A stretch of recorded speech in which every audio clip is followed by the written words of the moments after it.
Hello guys, welcome back to my YouTube channel at Pizza Makeover. I'm going to be checking out Jordan Peterson leaves Joe Rogan speechless on the Bible. Wow, I've never checked out Peterson talking about the Bible before, so this is kind of new. I'm going to talk about transgender, homosexual, feminist, politics, and a lot of other things, but not about the Bible. And I'm so excited to see this. It's going to be something different. And I love him. He's always so honest about his opinion and he always explaining, educates you about why he choose to believe that perspective. So I would love to see this guy. So without further ado, let's get started. Many of you have heard about the recent episode of Joe Rogan's podcast where he interviewed the renowned Jordan Peterson. And at a number of points in their conversation, the subject turned to Peterson's views on Christianity, which included a profound explanation of the role of the Bible in the formation of Western civilization. Rogan sat rather spellbound as Peterson detailed what the Bible actually is and its significance for cultivating the world as we know it. And what I found so fascinating by Peterson's explanation was how well it resonated with what cultural anthropologists have been observing about the inherently religious foundations of all civilizations around the world and why our current secular world is beginning to implode. So what I want to do is play you Peterson's explanation of the Bible, and then I'm going to compare it to what cultural anthropologists are saying to help us better appreciate why secular liberalism is waning and why a new post-secular age is rising. If categories dissolve, especially fundamental ones, the culture is dissolving because the culture is a structure of category. Mm-hmm. That's what it is. Right. So, and in fact, culture is a structure of category that we all share. Yeah. So we see things the same way. Well, that's why we can talk. I mean, not exactly the same way, because then we'd have nothing to talk about. But sure. Roughly speaking, we have a bedrock of agreement. That's the Bible, by the way. So I just walked through the Museum of the Bible in Washington.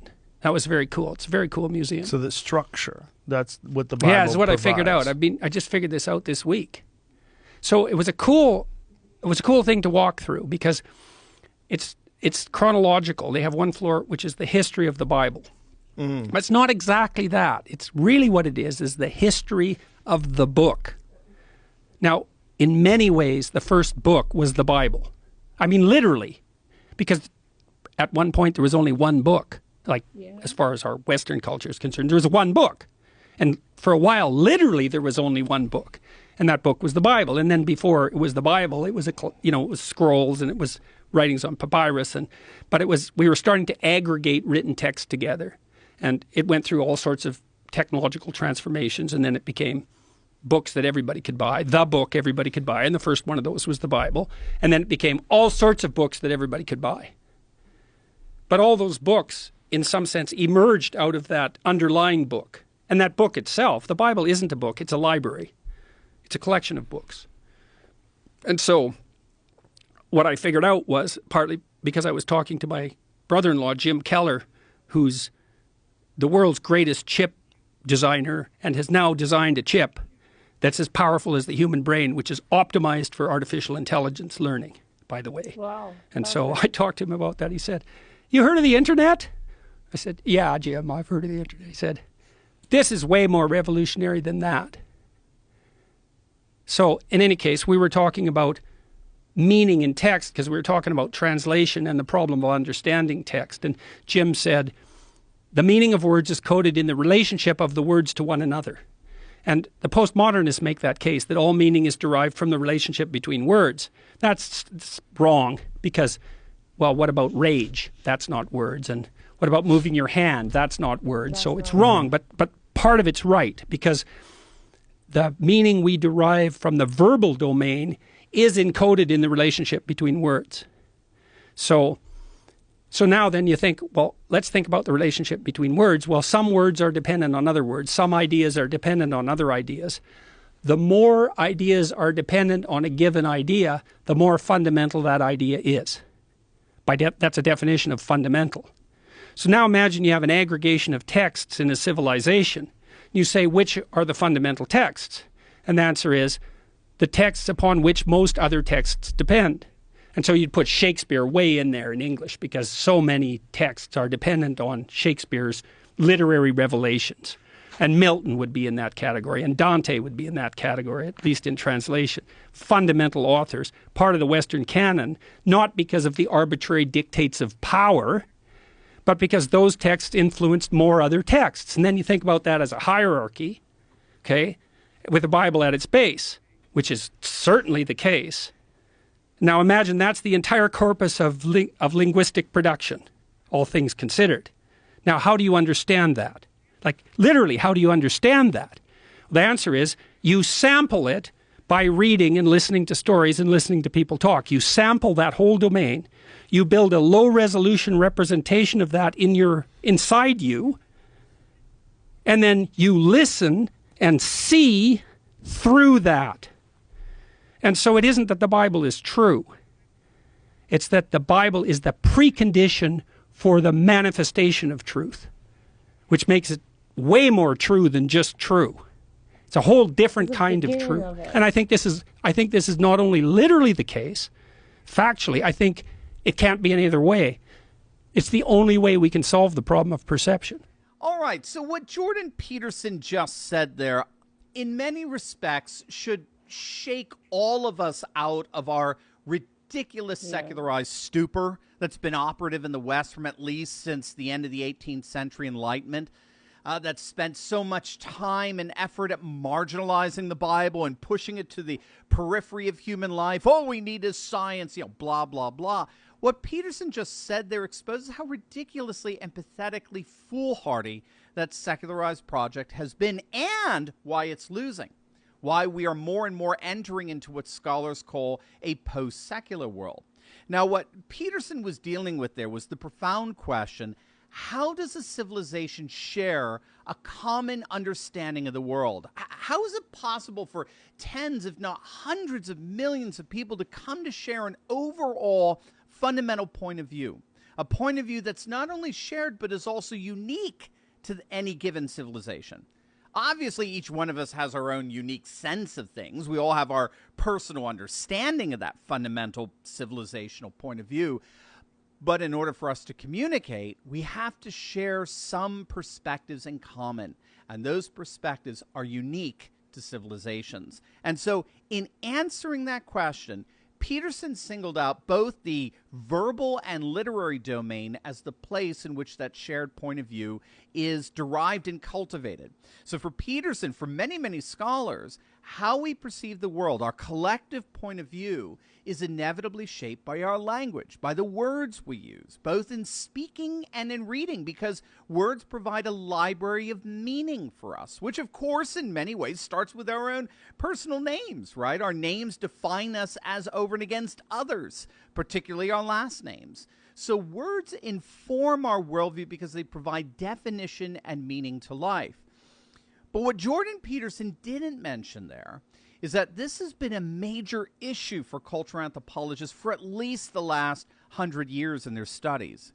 Cultural anthropologists recognize that words and language can be a huge problem for a functioning social order. I mean, think about it. With words, I can certainly do all kinds of wonderful things, right? I can talk and imagine concepts like cosmologies and qualities like good and evil and abstractions like capitalism and, values like honor and chivalry. I can express wishes and dreams. I can use future tense to talk about things to come, past tense to talk about things that were. But I can also use words to deceive, to manipulate, to mislead. In short, to lie. It's so fascinating that in the Bible, the very first sin involved deception with the question, did God really say? So lies are a major problem for any society. And the question is, how do we know who we can trust when we're all capable of lying to each other? But there's another problem as well. And that's the problem that anthropologists call babble. And this isn't just the problem of not understanding other languages, because those would be different civilizations. No, here the problem is the inevitability of contradiction within the civilization. If I say Zeus is Lord, inevitably someone's going to come around and say, no, Zeus is not Lord. If I say that person over there is a good person, inevitably someone else is going to come in and say, no, that person is a bad person. And here's the problem. Who's right? Two contradictory statements cannot both be true at the same time and in the same context. As Aristotle would point out, all you'd have to do is argue with me, and you've proved the point. You'd be arguing for one position as over and against its opposite. Two contradictory views cannot both be true at the same time in the same context. So how do we know who's right, especially if we all could be lying? The use of language is a major obstacle to a functioning social order. Now, cultural anthropologists have long recognized that there's actually only one solution to this problem of the lie and of Babel. There's only one thing that can ultimately overcome this confusion, and that one solution is, in a single word, religion. Cultural anthropologists have long recognized that religion alone provides the solution to the problem of the lie and of Babel. And this is because historic religions forge what scholars call the sacred. And the sacred is a particular kind of discourse. It's a particular kind of speech or text that's set apart from everything else. That's what we mean by sacred, right? It's completely and wholly removed from mundane life. It's set apart from everything else in that it expresses what is unequivocally, absolutely, and unquestionably true. And the point here is that the sacred has to be true. It's not proven to be true, because why? Because whatever you're using to prove its truth is itself the sacred. Its truth is unquestioned and absolute. You see, there's really no way we can get around this.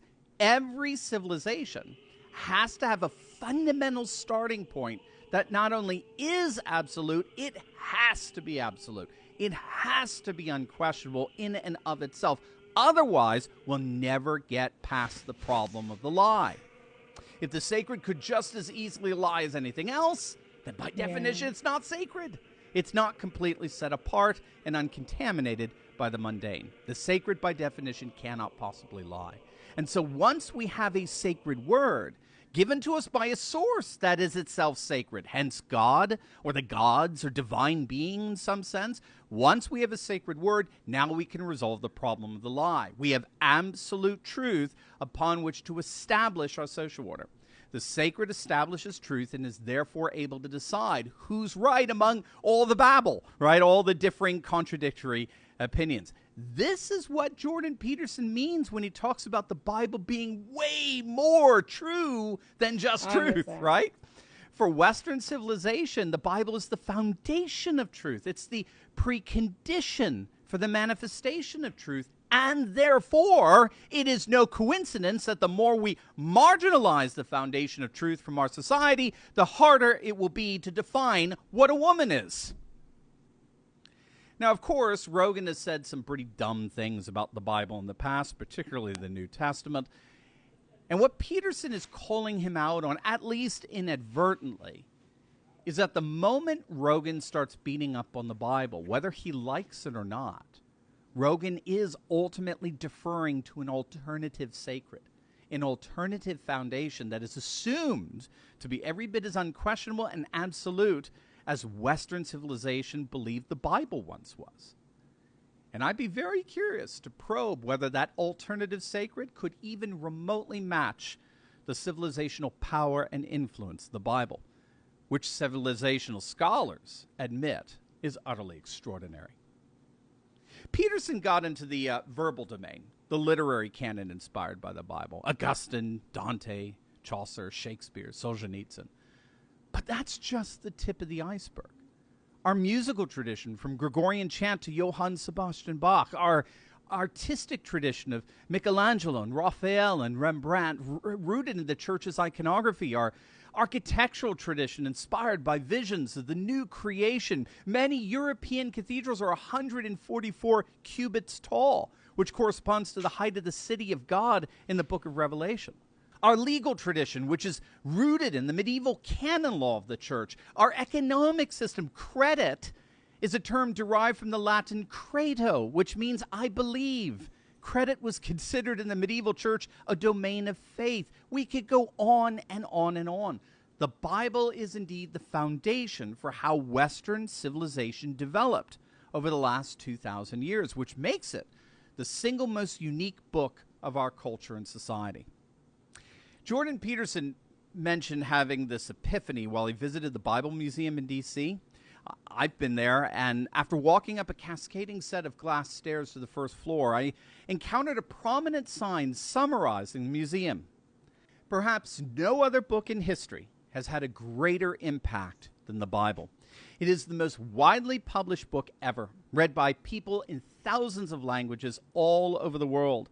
In some cultures, its stories, expressions, and ideas have been so thoroughly absorbed they seem almost invisible.